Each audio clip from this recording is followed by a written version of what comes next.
Coach Ben, congratulations for this victory. Although yung Adamson, binigyan kayo ng magandang laban ng third and fourth set. Ano yung masasabi niyo sa pinakita ng team today? Maraming salamat po. At the same time, medyo yung first two sets namin, maganda yung naging galaw ng mga bata dun sa game plan talaga. Pero yung succeeding 3 and 4, medyo nawala sa focus. So, we're going to work it out pa rin. As usual, sabi ko, workout para dun sa mga kulang ng team para mag-ready kami sa last stretch of the tournament. Pero ganun pa man, pinagpapasalamat pa rin namin kasi dun sa last part ng fourth set, na-organize ulit sila. Nagkaroon sila ng communication. Yun lang naman yung kulang, communication, saka yung pagbasa dun sa sitwasyon. Yun yung pinakamagandang natutunan nila ngayon. Thank you, Coach Ben. To Joshua, 24 of 57 attacks, 1 service ace, 27 exit receptions, and 12 digs. Yun nga, medyo this time around nakaiwas kayo na, kasi the first round nyo sa Adamson 5 sets, and this time around, at least nakaiwas kayo na mga 5 sets.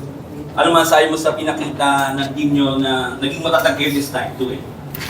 Yun po, masaya naman po kasi po nanalo po kami ng 4 sets na, and ayun nga po, parang masaya din ako kasi po, lalo na yung third set and fourth set, alam ko may mga nakita mga coaches na hindi namin nakikita, and yun yung mga pagtutunan namin ng pansin during trainings. Okay, thank you. The floor is open for questions.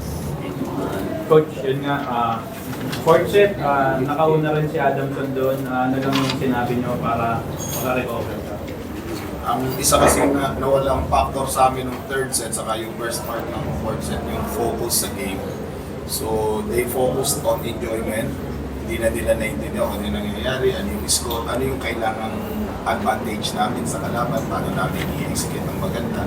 Pero during the last part, na-reorganize ulit sila. Kasi that time, yung opponent naman namin ang medyo narate, tapos kami yung medyo nabuo. So, it's a good thing kasi during sa mga ganitong sitwasyon, kami yung nawawala dun sa first round.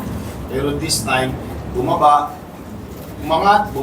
yung last part, umangat ulit. So magandang senyales to. So mabilis na yung recovery nila pagdating sa mga sitwasyon na crucial.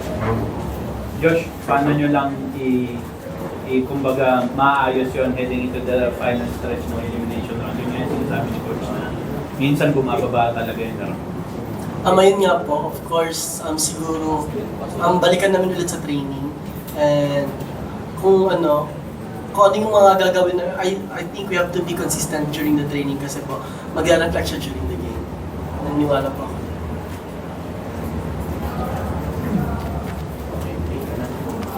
Okay, congratulations, Coach Ben and Josh. Thank you.